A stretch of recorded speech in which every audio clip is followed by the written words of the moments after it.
Graça e paz, meus queridos irmãos e irmãs em Cristo Jesus. Eu espero que vocês estejam todos bem. Irmãos e irmãs, hoje nós vamos iniciar a Epístola de Paulo aos Romanos. Capítulo 1. Paulo, servo de Jesus Cristo, chamado para ser apóstolo, separado para o Evangelho de Deus, o qual foi por Deus outrora prometido por intermédio dos seus profetas nas sagradas Escrituras, com respeito a seu filho, o qual, segundo a carne, veio da descendência de Davi, e foi designado Filho de Deus com poder segundo o Espírito de santidade, pela ressurreição dos mortos, a saber Jesus Cristo, nosso Senhor, por intermédio de quem viemos a receber graça e apostolado, por amor do seu nome, para a obediência por fé entre todos os gentios, de cujo número sois também vós, chamado para serdes de Jesus Cristo. A todos os amados de Deus, que estais em Roma, chamados para serdes santos, graça a vós outros e paz, da parte de Deus, nosso Pai, e do Senhor Jesus Cristo. Primeiramente, dou graças a meu Deus, mediante Jesus Cristo, no tocante a todos vós, porque em todo o mundo é proclamada a vossa fé. Porque Deus, a quem sirvo em meu espírito, no evangelho de seu Filho, é minha testemunha de como incessantemente faço menção de vós, em todas as minhas orações, suplicando que, em algum tempo, pela vontade de Deus, se me ofereça boa ocasião de visitar-vos, porque muito desejo ver-vos, a fim de repartir convosco algum dom espiritual, para que sejais confirmados, isto é, para que em vossa companhia, reciprocamente, nos confortemos por intermédio da fé mútua, vossa e minha. Porque não quero, irmãos, que ignoreis que muitas vezes me propus ir ter convosco, no que tenho sido até agora impedido, para conseguir, igualmente entre vós, algum fruto, como também entre os outros gentios.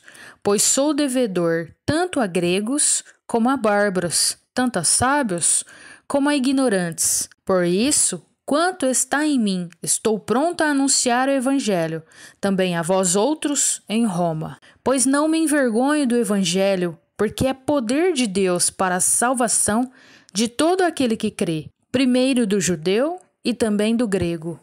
Visto que a justiça de Deus se revela no Evangelho de fé em fé, como está escrito, o justo viverá por fé. A ira de Deus se revela do céu contra toda a impiedade e perversão dos homens que detêm a verdade pela injustiça.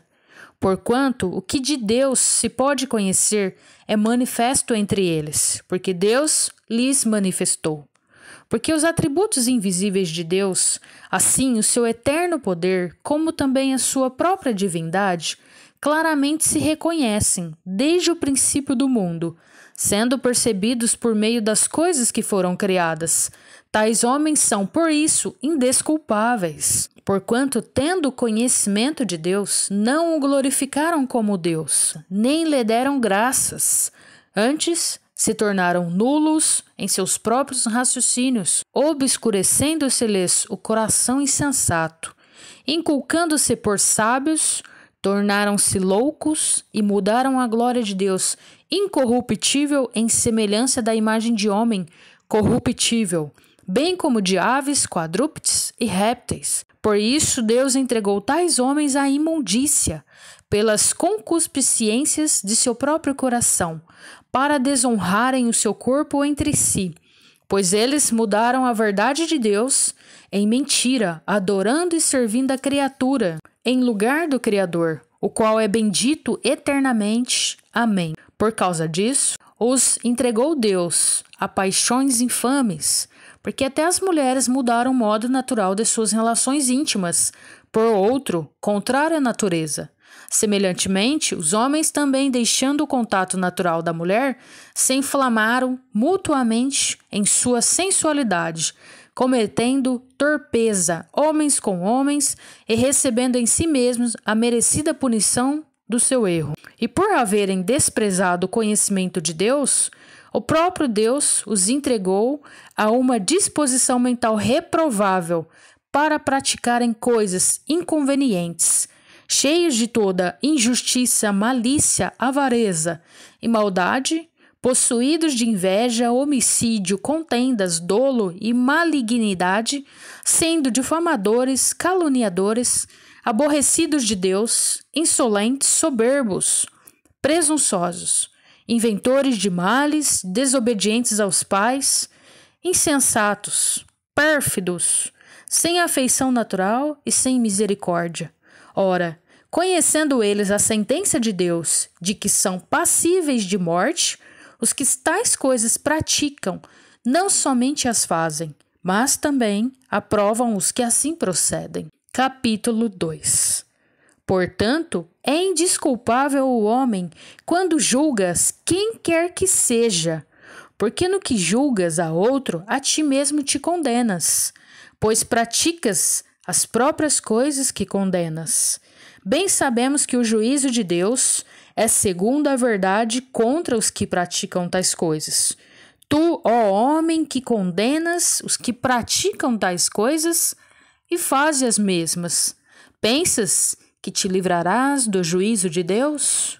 Ou desprezas a riqueza da sua bondade e tolerância e longanimidade, ignorando que a bondade de Deus é que te conduz ao arrependimento? Mas segundo a tua dureza e coração impenitente, acumulas contra ti mesmo ira para o dia da ira e da revelação do justo juízo de Deus, que retribuirá a cada um segundo o seu procedimento. A vida eterna aos que, perseverando em fazer o bem, procuram glória, honra e incorruptibilidade. Mas ira e indignação aos facciosos que desobedecem à verdade e obedecem à injustiça. Tribulação e angústia virão sobre a alma de qualquer homem que faz o mal, ao judeu primeiro e também ao grego. Glória, porém, e honra e paz a todos aquele que pratica o bem, ao judeu primeiro e também ao grego, porque para Deus não há acepção de pessoas. Assim, pois, todos os que pecaram sem lei, também sem lei perecerão. E todos os que com lei pecaram, mediante lei serão julgados. Porque os simples ouvidores da lei não são justos diante de Deus, mas os que praticam a lei hão de ser justificados. Quando, pois, os gentios, que não têm lei, procedem por natureza de conformidade com a lei, não tendo lei, servem eles de lei para si mesmo. Estes mostram a norma da lei gravada no seu coração, testemunhando-lhe também a consciência e os seus pensamentos, mutuamente acusando-se ou defendendo-se. No dia em que Deus, por meio de Cristo Jesus, julgar os segredos dos homens de conformidade com o meu evangelho. Se, porém, tu que tens por sobrenome judeu e repousas na lei, e te glorias em Deus, que conheces a sua vontade e aprovas coisas excelentes, sendo instruído na lei, que estás persuadido de que és guia de cegos, luz dos que se encontram em trevas, instrutor de ignorantes, mestre de crianças, tendo na lei a forma da sabedoria e da verdade. Tu, pois, que ensinas a outrem, não te ensinas a ti mesmo? Tu que pregas que não se deve furtar, furtas? Dizes que não se deve cometer adultério, e o cometes? Abomina os ídolos e lhes roubas os templos? Tu que te glorias na lei, desonras a Deus pela transgressão da lei? Pois, como está escrito, o nome de Deus é blasfemado entre os gentios por vossa causa. Porque a circuncisão tem valor se praticares a lei. Se és, porém, transgressor da lei, a tua circuncisão já se tornou incircuncisão. Se, pois, a incircuncisão observa os preceitos da lei, não será ela, porventura, considerada como circuncisão? E se aquele que é incircunciso por natureza cumpre a lei, certamente ele te julgará a ti, que não obstante a letra e a circuncisão és transgressor da lei. Porque não é judeu quem o é apenas exteriormente, nem é circuncisão a quem é somente na carne. Porém, judeu é aquele que o é interiormente, e circuncisão a que é do coração, no espírito, não segundo a letra, e cujo louvor não procede dos homens, mas de Deus. Capítulo 3. Qual é, pois, a vantagem do judeu? Ou qual a utilidade da circuncisão? Muita, sob todos os aspectos, principalmente porque aos judeus foram confiados oráculos de Deus. E daí, se alguns não creram, a incredulidade deles virá desfazer a fidelidade de Deus? De maneira nenhuma. Seja Deus verdadeiro, é mentiroso todo homem, segundo está escrito, para seres justificado nas tuas palavras e venhas a vencer quando fores julgado. Mas se a nossa injustiça traz a lume a justiça de Deus, que diremos? Porventura, será Deus injusto por aplicar a sua ira? Falo como homem. Certo que não. Do contrário, como julgará Deus o mundo? E se por causa da minha mentira fica em relevo a verdade de Deus para a sua glória, por que sou eu ainda condenado como pecador? E por que não dizemos como alguns caluniosamente afirmam que o fazemos? Pratiquemos males para que venham bens? A condenação destes é justa. Que se conclui? Temos nós qualquer vantagem? Não, de forma nenhuma. Pois já temos demonstrado que todos, tanto judeus como gregos, estão debaixo do pecado. Como está escrito, não há justo nenhum sequer. Não há quem entenda, não há quem busque a Deus. Todos se extraviaram, a uma se fizeram inúteis. Não há quem faça o bem, não há nenhum sequer. A garganta deles é sepulcro aberto. Com a língua urdem engano. Veneno de víbora está nos seus lábios. A boca eles a têm cheia de maldição e de amargura. São seus pés velozes para derramar sangue. Nos seus caminhos há destruição e miséria. Desconheceram o caminho da paz. Não há temor de Deus diante dos seus olhos.